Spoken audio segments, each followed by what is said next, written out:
Ah, Zelda, Twilight Princess. Let me take you back to 2004. I was in high school at the time. Wind Waker was a year old and everyone at my high school felt Zelda had jumped the shark. The shadow of Ocarina of Time still hung over the series. I remember it vividly. There was a Nintendo Power issue with the Zelda developers.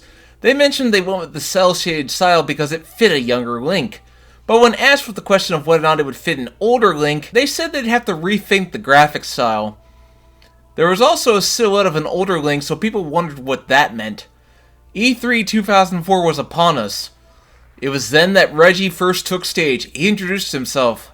I'm about kicking ass and taking names, and we're about making games. Nothing more needed to be said. Then, at the end came a trailer. It looked realistic, it looked gritty, and then we saw Link on Epona.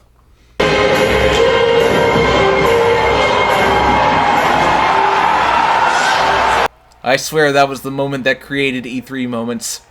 Majora's Mask was more of a Gaiden game, and Wind Waker was seen as too cutesy when it was unveiled. It wasn't what people expected from Zelda. But this game was definitely seen as a return to form. Nintendo wanted to win people back, and what better way to do that than to remind them of Ocarina of Time. The game was originally intended for the Nintendo GameCube release, but it was delayed for a year so it could launch as one of the Nintendo Wii's launch titles. A tactic Nintendo would repeat a decade later with Breath of the Wild, but the GameCube version was released a few months later.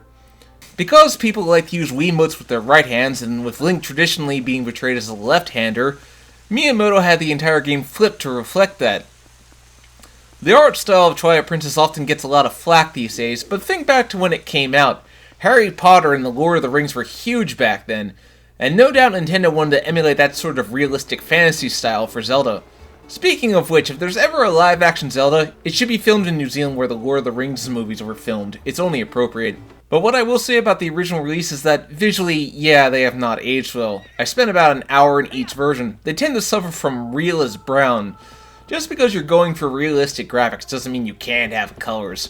Colors are what make something look visually different. Also, the Wii version has a fairy that serves as the pointer for the Wii remote, becoming your cursor for when you try to do something like fire an arrow. I don't think it really gets in the way of the game. I do think the GameCube version is the definitive version of the original releases, because it's how the game was meant to be played. However, Nintendo would later give the game an HD remaster for the Nintendo Wii U, which is the version I'll largely be looking at. The HD remaster does wonders for the game as it allows for colors and vibrant environments. It's a huge improvement. We will be going into full spoilers here, this game is over 10 years old, but before that, let's talk about structure. After the game's prologue, I find it is rather evenly paced. You have 3 acts, the Fused Shadows, the Mirror of Twilight, and the final showdown, who I won't be giving away. Zelda games like to do that. The opening act, you find 3 plot trinkets to get you to the Master Sword, then the real meat of the game comes later. In Zelda 1, it was all just 8 dungeons are available in whatever order you choose. Zelda 2 was more linear with its 6 dungeons, while A Link to the Past refined the formula. Ocarina of Time translated it into 3D.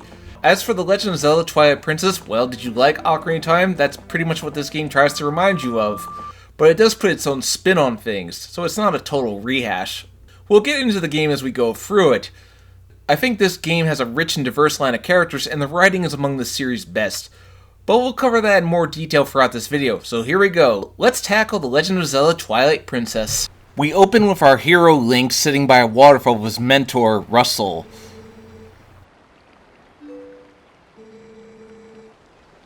That line is meant to generate interest from the player, and it ties into the theme of the story about light and shadow. Don't worry, this is done much better than it is in Kingdom Hearts. Russell asks Link to deliver a sword to the Hyrule royal family. It's always something that kickstarts the adventure. There's one line that I find very important to explain the ending of the game. So this sets up what many consider to be the prologue of Twilight Princess, Orden Village. Our hero, this time, lives in Orden Village and spends his days as the goat herder. Among the town, he is seen as the big brother to the other smaller children such as Colin, Beth, Tallow, and Mallow, whose face I can never unsee. Ugh. But the one he bonds with the most is Elia, who is probably one of Link's least interesting love interests throughout the whole Zelda series. She's introduced taking Epona for a bath in the spring, so Link has to get her back. Link controls well, it's definitely a refinement from the Ocarina of Time days. Of course, whenever you want to move faster, you gotta roll. It wasn't until Skyward Sword that they figured out how to have Link actually run. So anyway, Link meets Ilia. The scene is meant to show how much she cares for Epona, which gives her and Link something in common. Ilia is the focus of a side plot later on. Don't get me wrong, I don't think Ilia is a bad character, but Link's had better love interests. Does the Zelda fandom have shipping wars? I know Link/Zelda versus Link/Mipha was pretty bad when Breath of the Wild came out. You're into shipping? Join the Navy! Thank you. This game is significantly improved upon horseback riding. You can control Epona's speed perfectly between making her run fast or just walk at a slow, brisk pace. Or you can even make her back up, it's really fun to do. This game is widely credited as being the start of Zelda's slow openings because, let's see, you hoard some goats, the next day you have off from hoarding goats, you are encouraged to spend your time walking around the village. It's all designed to teach you the new mechanics of the game. You have to blow a whistle to get back a cradle for Yule? Is that how you pronounce that? Colin's mother. And then you have to learn how to fish, and then you go and show how to use a sword for the kids. Let's compare this to Ocarina of Time. At the beginning of the game, you're introduced to Link. The only thing you have to do is get the sword and shield, and then it's off to the first dungeon. In Majora's Mask, you have to spend the 3-day cycle as the Dooku Scrub before you can regain your human form, and then the adventure proper can begin. Here you have to do a lot more stuff, but I find that what Twilight Princess is doing, the game is letting you get to know the characters of Orden Village, so that way you can feel more attached to them when they are in danger. Fishing is so easy in the game. Literally all you have to do is wait for the sinking lure to go down and hook them all. Definitely a simplification from what you could do in Ocarina of Time. You get used to strength mechanics by stopping a goat, and I like that Link can pet it on the way back as if to say, yeah, don't worry. In fact, Link can now pick up dogs and cats, which I must admit I find very adorable.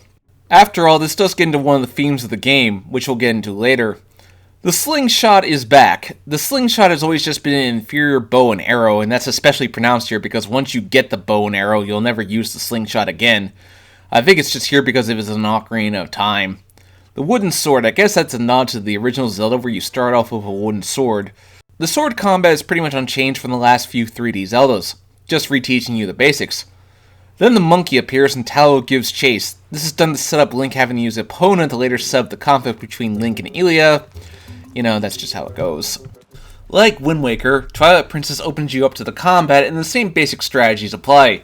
Because you don't have an ocarina to play Epona's song, this time Link has to use a weed to play the song. I guess it works, but you have to go find them, and you don't get an item to help you summon Epona until late into the game, so yeah, could have sped this up a little bit.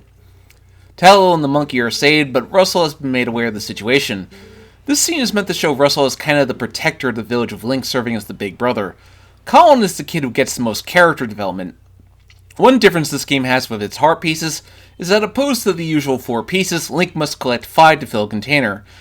I'm not sure what's up with that. I guess it was done to make the game harder. After all, Wind Waker had the criticism of being too easy, so that he wanted to up the challenge for Twilight Princess. Of course, there's also the luxury of stealing things. Ow, almost killed by a bird. So now Link is prepared to go on his journey, taking the sword to Hyrule Castle. But it turns out Epona's leg got injured because of Link jumping the fences, and Ilia tears into Link. Are they officially boyfriend and girlfriend in this game? I don't think it was ever stated. Ilia decides to take Epona to the hot springs, which is just a thing that happens that forces you to give up your wooden sword. So Colin manages to talk to Ilia about the situation, and Ilia is understanding, so you people can calm down.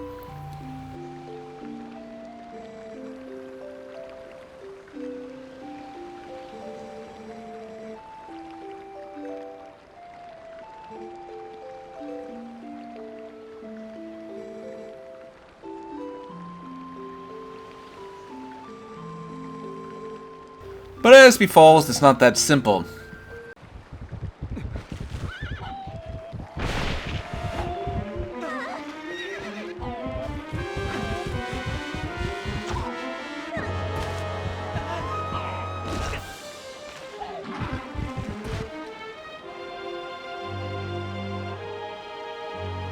Okay, Link takes the blow to the head and yet it's Ilia who loses her memory? Some logic there. Link gives chase but gets sucked into a dark portal where something strange happens.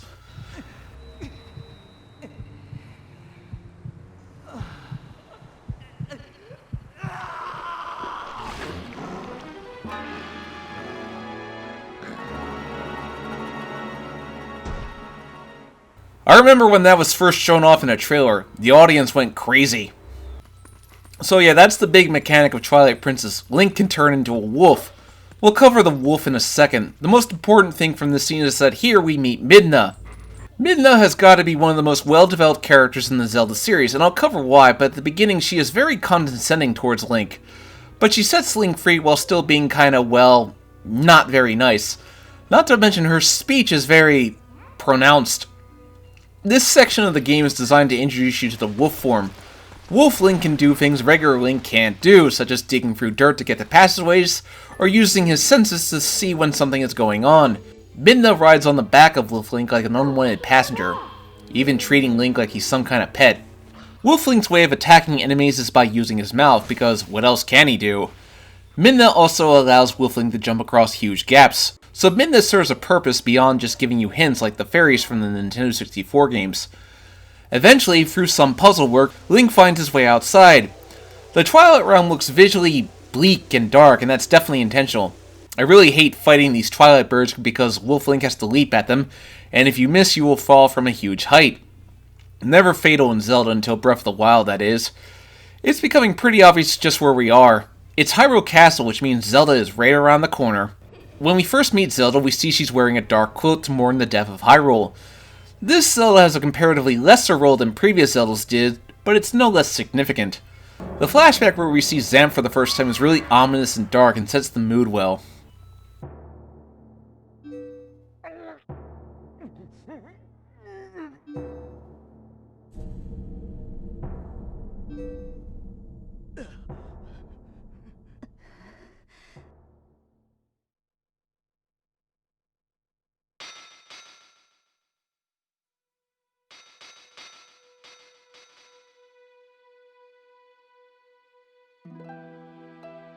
Yeah, effective. So that's the context of why Hyrule is stuck in Twilight. It sets the mood well.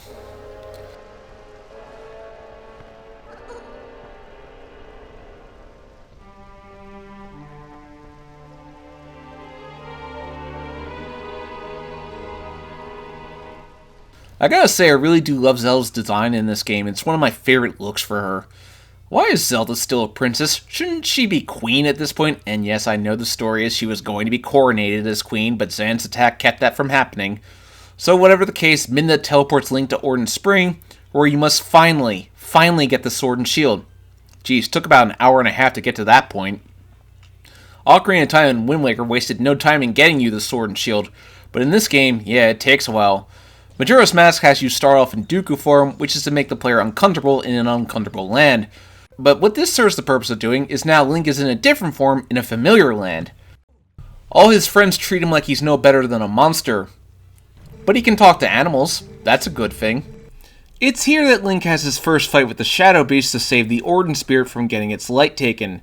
This is how Link will open up portals for him to be able to transport. Every Zelda game has to have a fast travel system. You ever notice that each spirit or whatever happens to be really important for the Zelda world depending on the game? And then it's never mentioned again? This sets up the next section of the game, bug collecting. Oh boy. Link must go to each region of Hyrule, get rid of the shadow bugs, and then restore light to that section. Well, let's head back into Twilight so I can talk about collecting bugs. What Midna allows Wolf Link to do is charge up his Pounce attack, which allows him to attack all the shadow beasts at once, so they don't revive their friends. It's a useful technique. Anyway, back to the bugs. Finding bugs can be really annoying. Sometimes they're easy enough to see, sometimes you have to go searching for them, or go out of your way to look for them. This section in Faron Woods isn't too bad as it's fairly linear with how you want to get the bugs, not too much backtracking if you're careful. So the first Spirit of Light has been restored and Link is turned back into a human and given his trademark green tunic. There's always a reason for why he has these clothes, like in Wind Waker as a tribute to the Hero of Time, except this takes place in the Child Timeline where Link went back and kept Ganondorf from entering the Sacred Realm. Now finally it's time to go to work. Before we go to the first dungeon, you can take a detour back to Orden and find Russell injured and laying on his couch. It's a very effective scene. It reminds me of the guard in Ocarina of Time scene. Also, I guess I'll point this out now, but I've always loved doing Link's fancy put the sword away move. So cool. On our way to the first dungeon, we came across the Golden Wolf, and there's a certain secret to him that we'll get into later in the video. For now, his job is to teach Link new abilities. The first is the finishing blow, which allows Link to finish enemies that are on the ground. It's a long overdue move. First, we get the trek through the fog with the monkey stealing your lantern. Yeah, normal Link can't progress the way that Wolf Link can, so we gotta make do. So finally we enter the first dungeon, the Forest Temple, just like Ocarina of Time, eh? The goal of this temple is to free all the monkeys from their cages. It's a good enough goal that gives you something you're working towards. The atmosphere of the dungeon is definitely felt. And then this big baboon destroys the bridge. The way to get back to the entrance of the dungeon is with this thing. Even Link has a WTF is this expression, it's priceless. I think they managed to give Link a variety of expressions in this game despite the loss of the cel-shaded graphics. You know, I'm so used to Breath of the Wild's ability to climb everything, I forgot that in a traditional Zelda, it's only situational. The monkeys are used to get across gaps that you can't do by yourself, which means if you miss a treasure chest, you have to come back and get it. This is the only 3D Zelda that actually has heart pieces for you to gather inside the dungeons, which means finding every chest is more important than ever for 100% completion. The Forest Temple requires you to use your brains to find hidden goodies. Destroy obstacles in your way, like these flowers that need to eat bombs to be destroyed, but since you don't have bombs, you gotta make do with what you have. The mini-boss of the dungeon is Ook, a brainwashed baboon that requires you to knock him down a few pegs so he gets hit by his own boomerang, and then slash at his exposed ass. But he wasn't really bad, he just had a parasite stuck in him, and your reward is the Gale Boomerang. The Gale Boomerang has a wind effect, meaning Link can use it to spin propellers, and this comes in handy when you need to get certain platforms to face a certain way, or to flesh out hiding enemies behind floor tiles. This boomerang would become Link's staple boomerang in the Smash Bros. Series for a while. Finally, we confront the boss.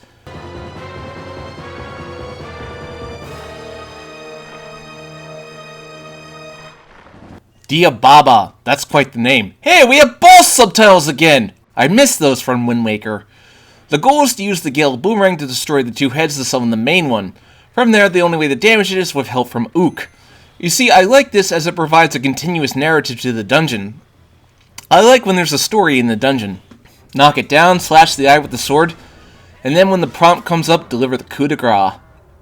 Okay, so that's one few shadow down. Now it's off to Kakariko Village, a mainstay of the Zelda series. You get your first taste of Hyrule Field, and in this game, and it's much bigger than Ocarina of Time's world. So much grass, and it's just a taste of what's to come. I'll cover this later in the video. So back into the Twilight, which means back to Wolf Link and searching for more bugs. How nice. Wolf Link is definitely much faster at traversing the huge fields of Hyrule than regular Link. No having to constantly roll here. Fortunately, all the bugs are in Kakariko Village. This leads to a rather interesting scene where you are inches close to the kids you have been searching for, but you can't reach them, as well as dark implications that the rest of the villagers are gone.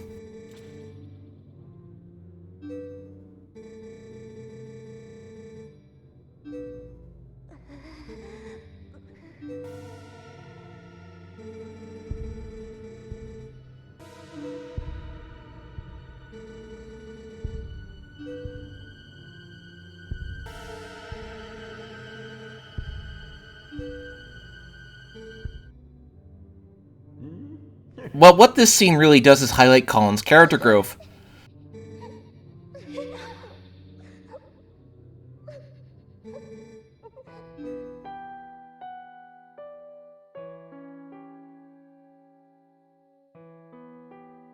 You're right there. What you've been looking for is right in front of you and you can't even interact with them. Finding the bugs is no less tedious. Blow up a bomb shot, find this here or there. It's all set and good until finally light returns to the area. I guess I might as well point this out, but whenever you want to summon the mysterious hero, you have to sing as a wolf.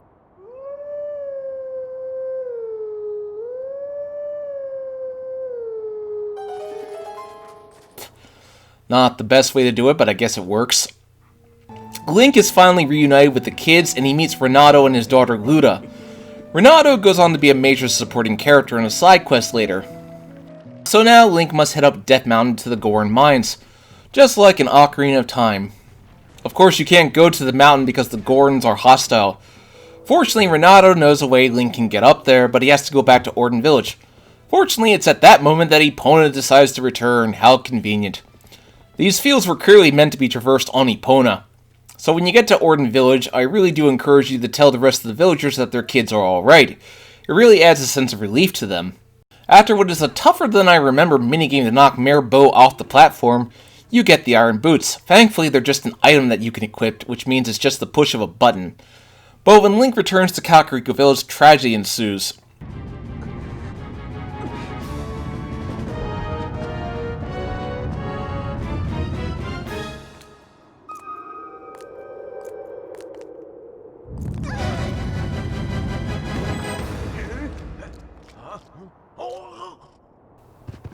Yeah, that made my jaw drop. I really thought they'd run him over.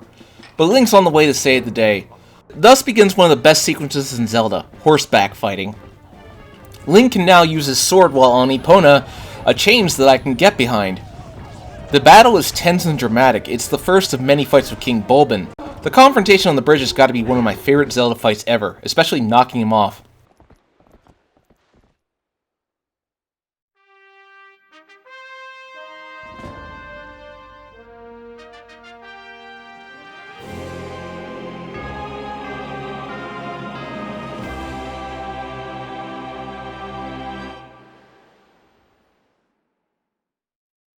Thankfully, Colin's alright, and his character arc has completed nicely.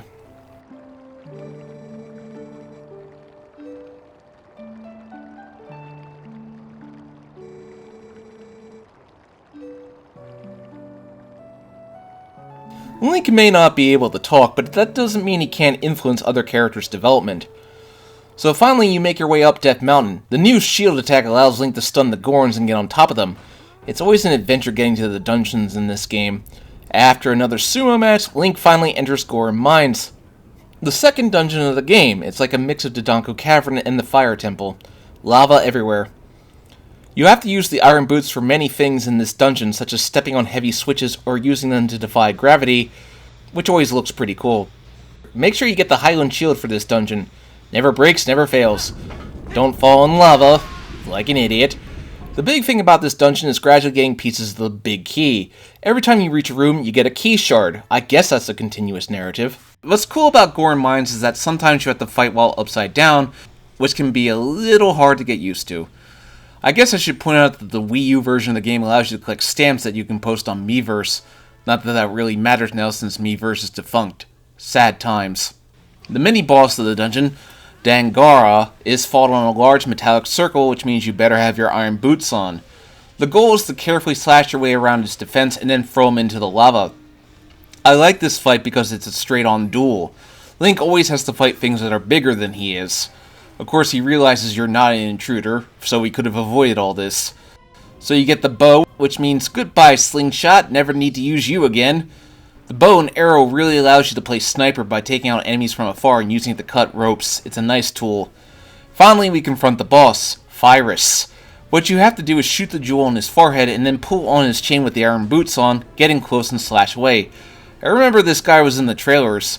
All in all, it was a pretty standard boss. When you knock him down, he has no memory of being in this form. I guess we'll keep his pride intact. Another few shadowed down. Midna actually bashes Zelda in this scene, which is an important part of her character growth, after a good character moment between Link and Colin and a nice moment where Link is acknowledged.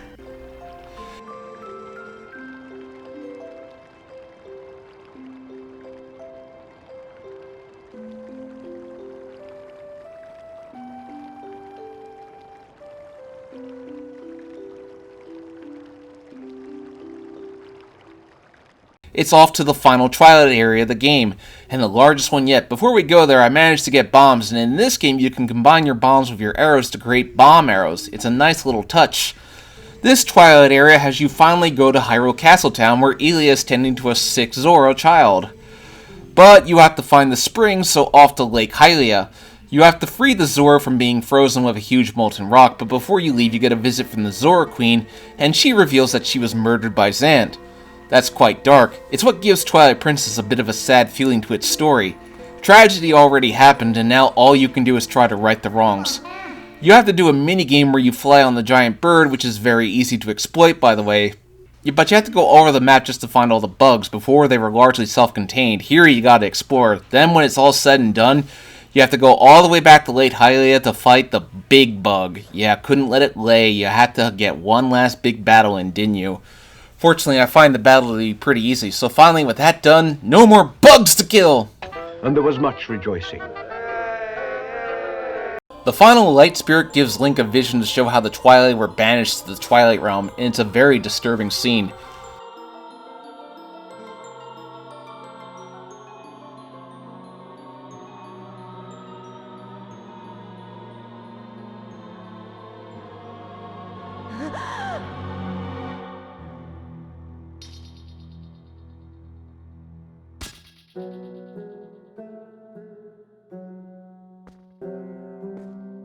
It plays up like Link is being forced to act this out.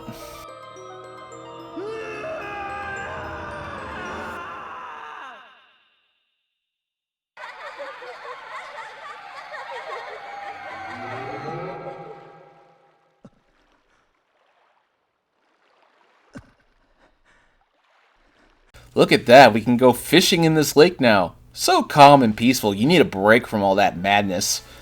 Now it's off to Hyrule Castle Town. It's definitely much more lively than it was in the Nintendo 64 game. You see Kingdom Hearts, why did it take so long to have townspeople? Also, there's this side quest with this girl named Agatha who spends her days collecting bugs, which means you have to do it. Finding the bugs is pretty simple, just look for a gold light and they're all in the same area.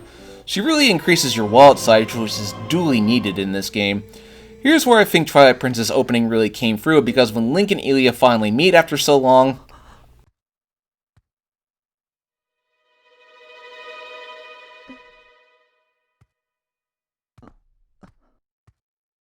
yeah, that stung. She's lost her memory, as it turns out. Also, there's the whole thing with the guards.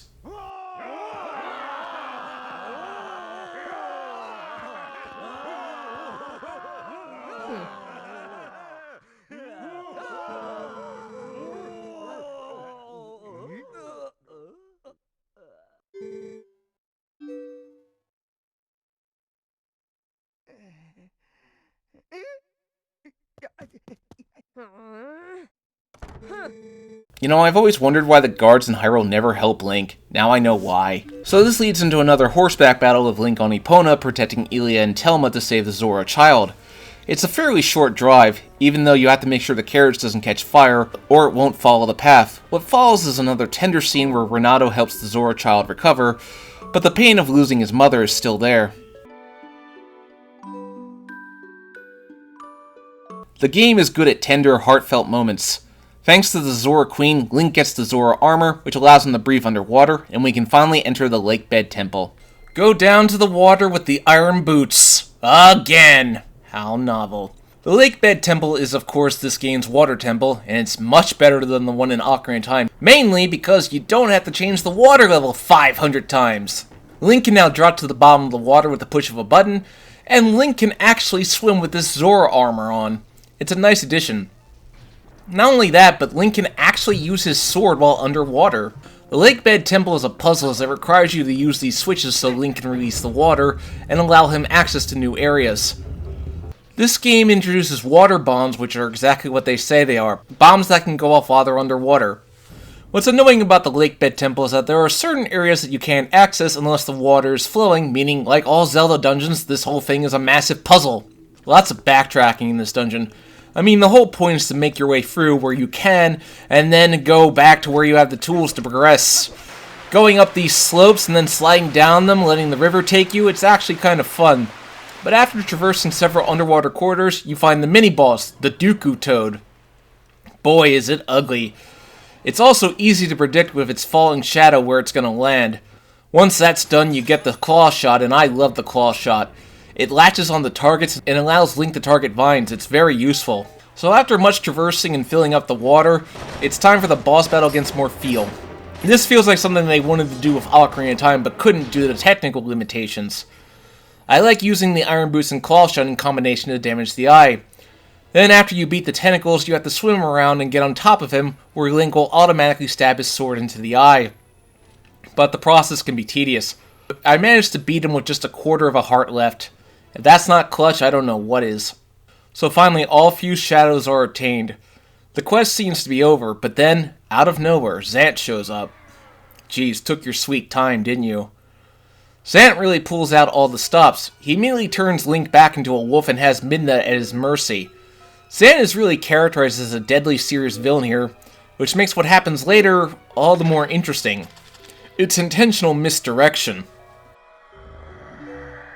He basically locks Link in his wolf form and thus makes it so Midna gets exposed to the light.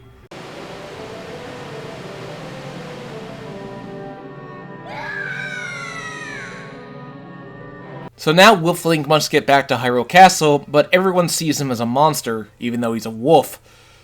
But Link is given directions to the castle via the drainage ditch, and here comes a man turned into solid gold in a Poe, and oh god, I got things to say about this particular side quest later. It's one of the most annoying in Zelda history because of a very specific reason. So Link and the dying Midna meet Zelda, who's still in her cloak of mourning, despite Twilight no longer falling upon Hyrule. Zelda tells them that they must go to the Sacred Grove. Midna is prepared to die, but Zelda is characterized as quite strong and dignified. And she makes the ultimate sacrifice.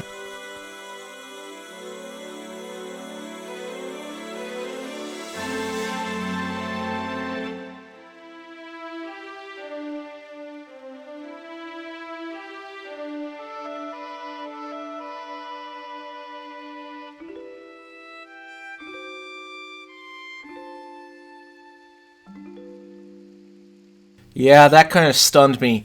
I knew Zelda wasn't dead, but it definitely looked that way.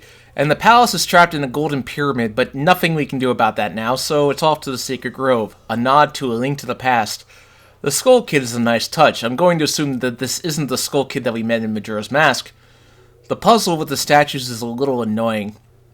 There's a very specific pattern you have to follow, but finally the Master Sword awaits.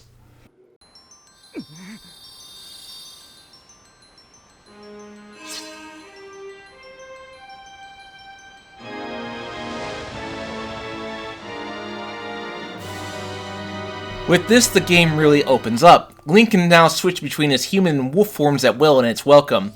This means you can warp whenever you want. This opens up the second act of the game, the Mirror Twilight. I really do love Hyrule Castle Town this time around and exploring the town, seeing the very expensive shop, people scurrying about their daily lives. It's something these games need. But I might as well talk about the Poe side quest now. This is the most annoying side quest because the Poes only appear at night, and in this game, you can't control the day or night system. In the first three 3D Zeldas, all you have to do is play your instrument. But since Twilight Princess doesn't have anything like that, if you're pursuing a Poe, you gotta wait till sundown to be able to get it. Which means a lot of standing around and waiting. Ugh, and I'll talk about the reward later. Every time Link accesses a new dungeon, he gets help from the group at Telma's Bar. A different member at a different location. I don't really have much to say about these characters, they're just kinda there. First up, Lake Hylia, where Link must take the giant cannon to Gerudo Desert. I don't know how that works. But from here we get good character growth for Midna. Twilight Princess is really more her story than anyone else's.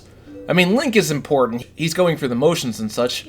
Ocarina of Time was probably the one 3D Zelda where the narrative felt the most about Link. I had some fun being able to fully explore the desert. I particularly enjoyed the journey to get to the Arbiter's grounds. Riding this bull that can crash into anything, fighting King Bulbin again, escaping from a burning fortress, it's all so exhilarating. So we enter the fourth dungeon, Arbiter's Grounds. This is the first dungeon where you can freely switch between Link and Wolf Link, and that ability is going to come in handy. The Mortal Draw is a very useful ability as it deals instant death, but it's dangerous to pull off. Hero Shade, why were you holding out on me? In this dungeon, 4 Poes will take the flames, so Link has to chase after them in his wolf form. I like how, again, there's a narrative going on throughout the dungeon. Also, one thing that really caused a lot of people to think there was a glitch, Link will start moving slowly.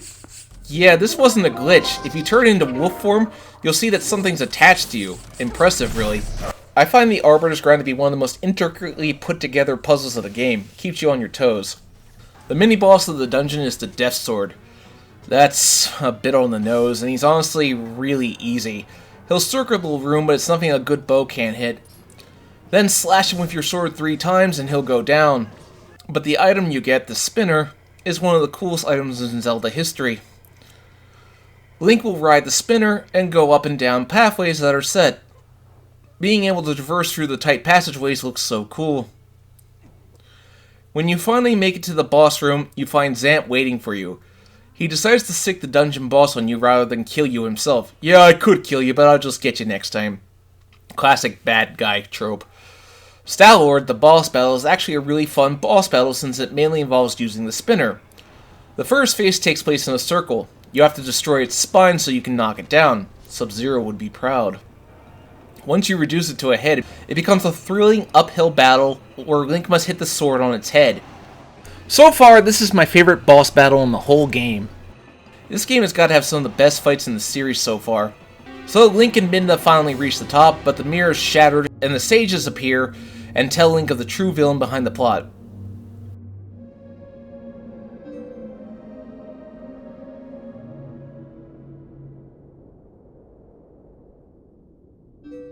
Yep, it all comes back to Ganondorf, doesn't it? I think Nintendo said he was gonna be in the game, so I don't know why people were so upset. This time Ganondorf wasn't sealed away into the Sacred Realm. When Link went back at the end of Ocarina of Time, he basically called the cops on Ganondorf, so thus he never got to enact his plan. You know, time paradox. And the following scene really makes Ganondorf look scary.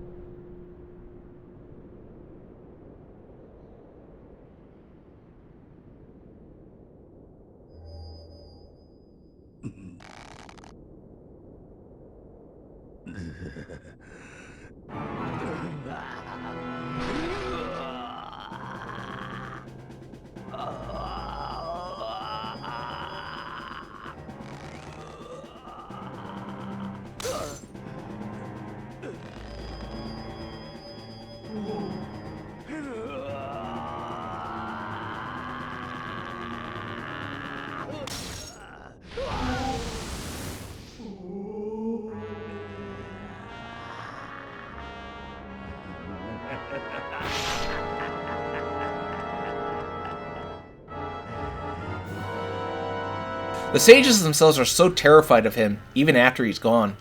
So Link must now find the remaining 3 pieces of the mirror. Another fetch quest begins. I think with this game they made it clear they were aware they caught on to how hated Tingle was. So they have this completely unlikable guy show up, and Link shows him up. Has Tingle ever appeared in any Zelda game ever since the hate became so huge? I don't think he has. Now it's off to Snowhead Ruins, which means we're going to see snow. But first we have to help the Zora Prince. Helping him come to peace with his mother's death, he decides to return to Zora's domain. So you're always healing the world from whatever damage Ganon has done to it. At Snow Peak we come across Yeto, and to get to the dungeon we have to snowboard. I remember thinking this was so cool the first time I did it. Snow Peak Ruins is a house, but also a dungeon. It turns out Yeto's wife Yeti is sick, and he's trying to cook to make her feel better. The gimmick of the dungeon is that Link must travel to each room Yeti tells him to go, and hopefully find the key to the mirror. Gotta push the blocks, gotta take the cannonballs and blast the ice away. It's rather creative. This feels like the ice dungeon we didn't get in Ocarina of Time. So what I will say about Twilight Princess, they definitely made up for Wind Waker only having 5 dungeons. I know Majora's Mask had less, but that was a Gaiden game. The standard isn't as high. And it made up for it with its list of side quests. Twilight Princess feels like the meatiest 3D Zelda game so far. The mini-boss Darkhammer hurls a ball and chain at you. So you have to use the claw shot to go all Spider-Man, or is it Batman, and get above him, and then slash his tail when he throws the ball and chain. Speaking of, that's the item you get this time, the ball and chain. I wonder where Link stores this thing. Does he have a magic pouch that can fit anything like in the Zelda cartoon? The ball and chain lets Link break everything. It makes him move incredibly slow, but you feel like you have power with this thing. But finally you get the big key and Yeti is there. I guess she can move now. With the exception of Lakebed Temple, each temple has had its own narrative, and I like that. So when you get to the top and you think for once you won't have to fight a boss, but, well... I'm sorry for giving you nightmares. But Zelda is actually pretty easy, since it's basically just take the ball and chain and smash away at her. There's not much strategy put into it, really. Once you free Yeti from its spell, Yeto appears and a touching reunion ensues.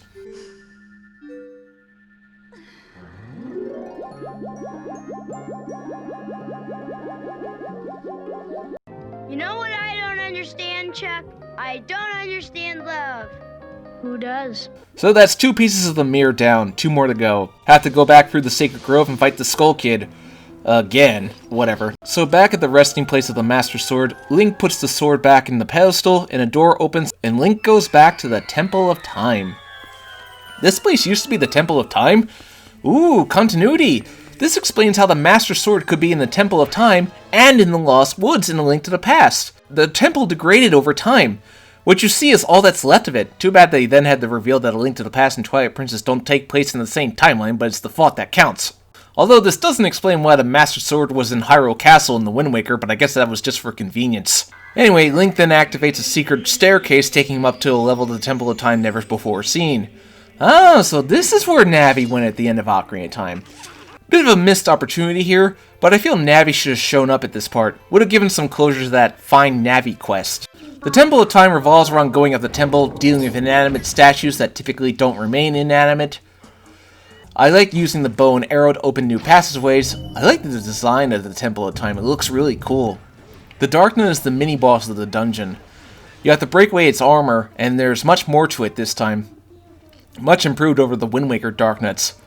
You get the Dominion Rod as your item. This allows you to take control of statues, meaning you can use it to attack other enemies. But you have to take the whole thing back down the way you came, which is a little annoying. Lots of backtracking, at least this is direct.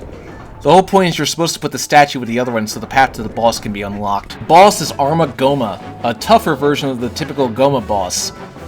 Link has to knock it down, and then use the giant statue to squash it like a bug. It's pretty funny. Goma is never a hard boss, always just a really easy boss. And the game even makes fun of that by having it become a little tiny spider that you have to chase. That is pretty amusing, actually.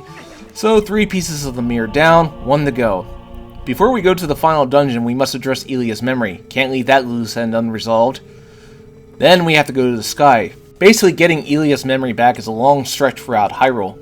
Back and forth throughout the land of Hyrule, dealing with this racist douche of a doctor. I wish I could give him some comeuppance. The clue to finding Elia's memory is going to Old Kakariko Village, where you find the village is infested by monsters. I like using the bow as a sniper to take them all out from afar. Finally, you get the piece of Elia's memory, and Link returns it to her, and we get what seems to be a very blatant official couple sort of thing. Of all the love interests Link has in this game, it's Elia he's implied to end up with. I finally get the ability to call Epona wherever I want, but it comes so late I wonder what the point of it was. Then you have to go all across the world, and I like to take Epona for this as it really allows you to see the world of Twilight Princess. Once you recharge the Dominion Rod, you can get access to the old cannon that will launch you into the sky, but before we do, let's talk about the hero's shade real quick. I don't normally talk about this, but according to Hyrule Historia, he is the hero of time, who was unable to rest, and thus you have helped a former Link ease his regrets, and he can finally pass on to the next world in happiness. This is alluded to. I think it adds something interesting to the world of Zelda. But now we're off to the city in the sky, and I suspect it's what remains of Skyloft. That's an interesting idea. What I'd love to see Nintendo do is do a Zelda side stories type of game that shows what was going on while Link was doing his adventure. I'd love to see something showing exactly what happened when Ganondorf attacked the Hyrule Castle in Ocarina of Time. Maybe see through the mortally wounded soldier's eyes. That's a subject for another video. The city in the sky gives hints that there was a civilization up in the clouds, an idea that would be explored in Skyward Sword 5 years later. You gotta fight the winds, so you gotta use your iron boots. The claw shot is really useful for gathering these Uka-like creatures to glide for you. It makes me wonder what kind of civilization did live up there, though it's a little different from Skyloft. I like using the claw shot on these plant things to move. It's such a slow but methodical way to travel. The mini-boss, how do you pronounce this, Aeroflows? Is exactly what he looks like. He wields a sword and shield and flies up into the air. Fortunately, it's nothing a good claw shot won't bring down. But what you get in this dungeon is another claw shot. And that means Link can really go all Spider-Man, swinging from place to place. It's gotta be one of the greatest additions to Link's arsenal. I really hope this comes back in Breath of the Wild too. I want my hook shot! It's such an important item in Zelda. Unfortunately, I screwed up at one part because I forgot to use the claw shot on the ceiling in the main room to activate the huge fan, which meant I had to go back all the way I came from, and oh boy, that wasn't fun. The boss battle against Argorok takes place outside with the wind bustling. It's a nice touch. Before you can even damage him, you gotta take off his armor. But then the battle shifts, and Link basically has to go all Spider-Man to be able to take him out. But he tends to switch where he's spewing his fire, and that can throw you off, and you have to climb up the whole thing all over again. But when you get to slash his core, that feels immensely satisfying. Bosses are definitely cinematic in that regard. So with that done, I decided to go exploring the world for more upgrades. During this time, I managed to successfully deflect an arrow with my sword while I was on Epona. Also, what is this minigame at the fishing hole? Roll the ball into the hole. How nice. Yeah, whatever. But in no time, it's time to go to the Twilight Realm and confront Zant. The mirror is restored. Zant couldn't destroy it, only shatter it, and it's here you find out Midna's true identity. There you go. Midna's character has grown and changed. She started off condescending, but now because of Link and Zelda, she's grown into a soft, kinder character.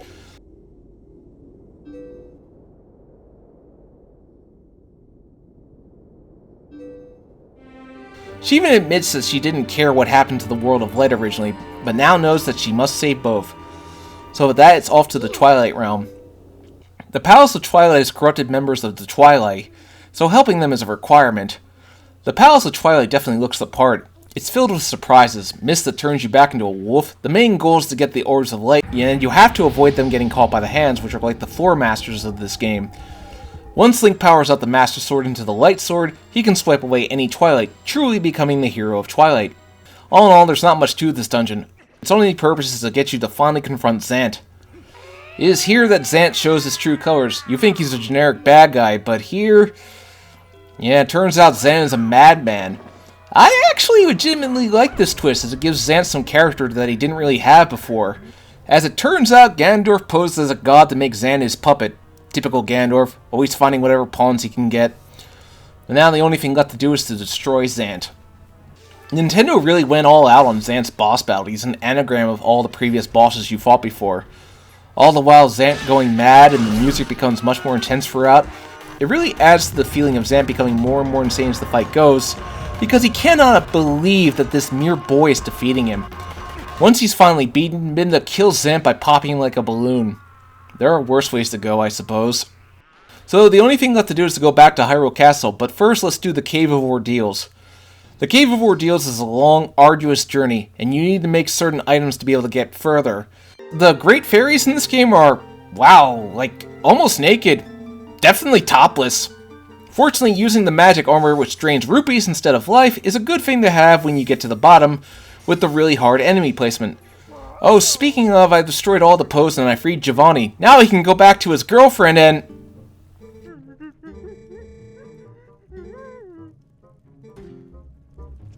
well, hey, look on the bright side. There's plenty of fish in the sea, right? The only thing left to do is to go to Hyrule Castle. Midna turns into whatever this is and destroys the Golden Pyramid. You know, does anybody in the castle town even care about what's going on at Hyrule Castle? Final dungeon, Hyrule Castle. Again. Yeah, Hyrule Castle being the final dungeon tends to be a reoccurring thing in Zelda games. Hyrule Castle is big and probably my favorite rendition of it so far. Not sure what was up with the Wind Waker's design of it, but not my favorite. It's totally optional to do everything outside. A final confrontation with King Bulbin, and when you beat him he just says...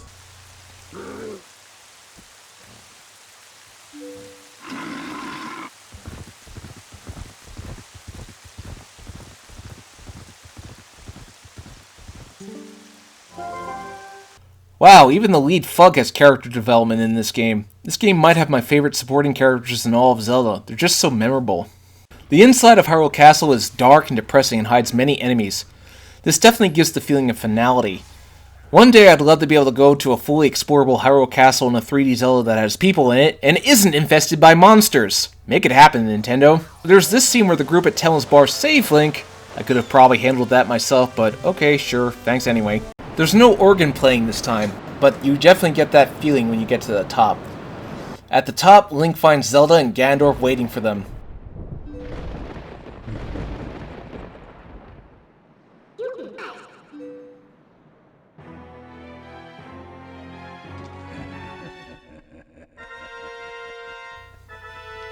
Now, I know a lot of people are pointing out that Ganondorf in this game is much more of a monster than he was in the Wind Waker.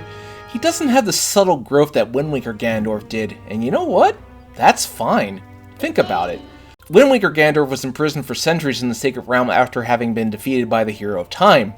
This Ganondorf never experienced that kind of failure. He was exposed and brought to justice. Twilight Princess Ganondorf makes for a very good foil to Wind Waker Ganondorf. In Ocarina of Time, we saw the man become the monster. In Wind Waker, we saw the man underneath. In Twilight Princess, we see the monster fully unleashed. Yeah, what Ganondorf does next certainly took me by surprise. He flies himself into Zelda and...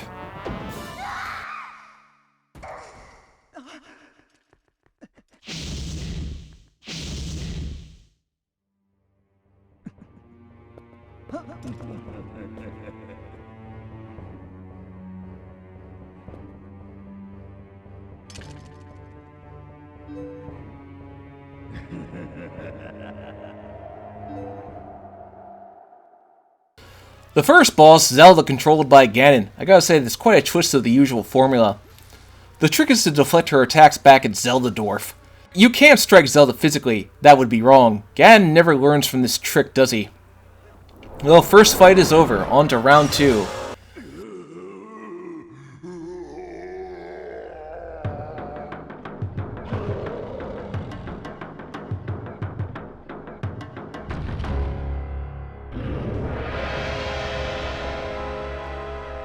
Ganon is a bipedal beast this time when he's usually on 2 feet, I guess to give him more of a contrast to Wolf Link.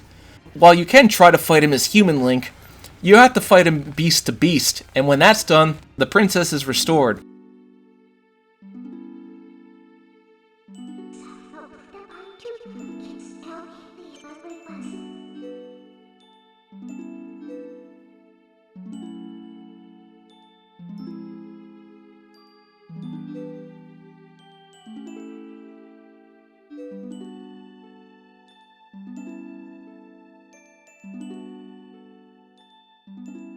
But Ganon still will not die. He takes his god form, but Midna decides to do something.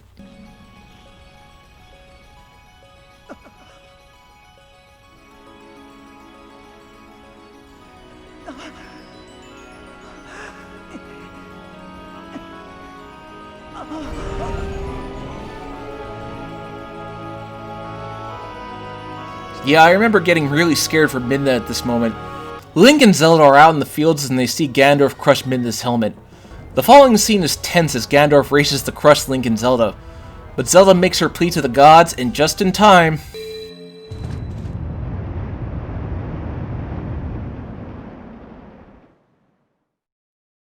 Link and Zelda don't get much interaction in this game, but what little they do get is good interaction.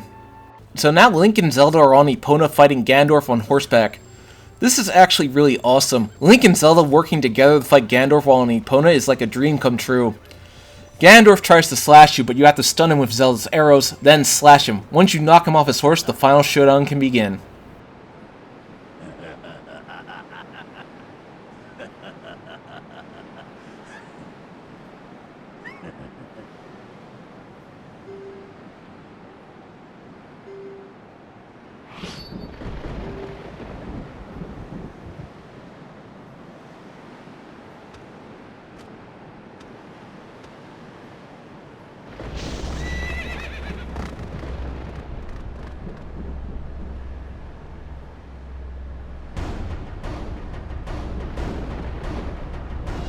This is badass, Link and Ganondorf going at it in a straight-on sword duel out in Hyrule Field. It doesn't have the atmosphere of Hyrule getting drowned by waves, but it's certainly memorable. You can use the fishing rod to distract him, but I don't consider that a very honorable thing to do. I love how intense it gets when they lock swords. This Ganondorf's definitely a tough one, he will just not die. But finally you knock him on his back and deliver the finishing blow.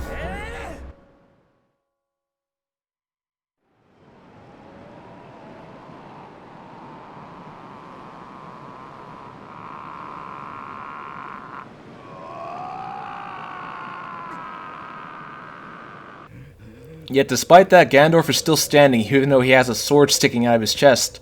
That's dedication.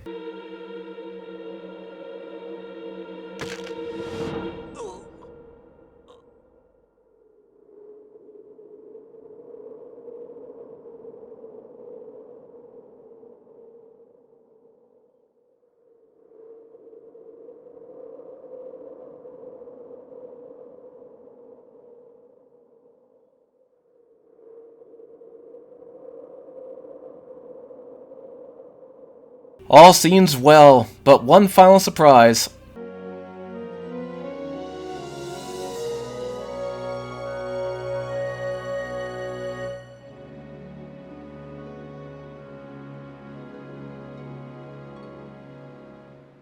Crystal again. Would have got with there. You forget we do space. Hot for we horse.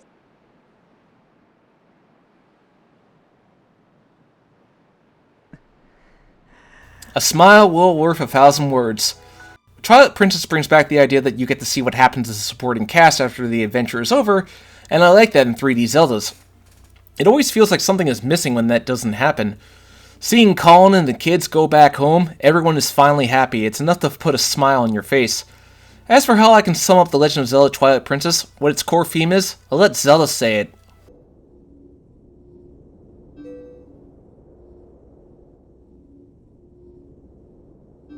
What follows is one of the most heartbreaking scenes in Zelda history.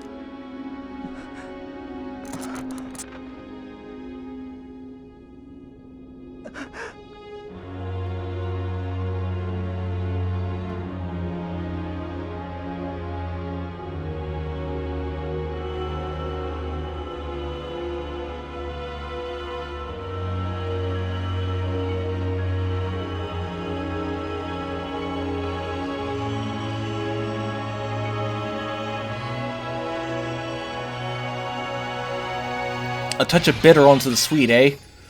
The ending credits music really shine here as it allows that sense of wonder and fulfillment.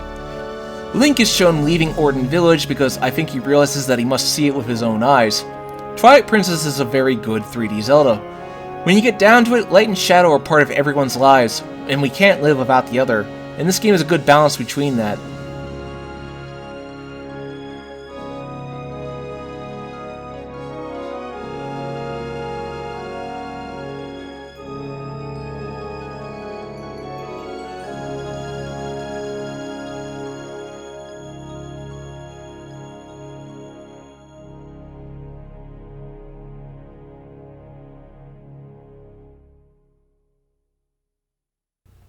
Thanks for watching. If you liked this video, please hit that bell, like, and subscribe button. If you want updates, follow me on Twitter or join my Discord. See you next time.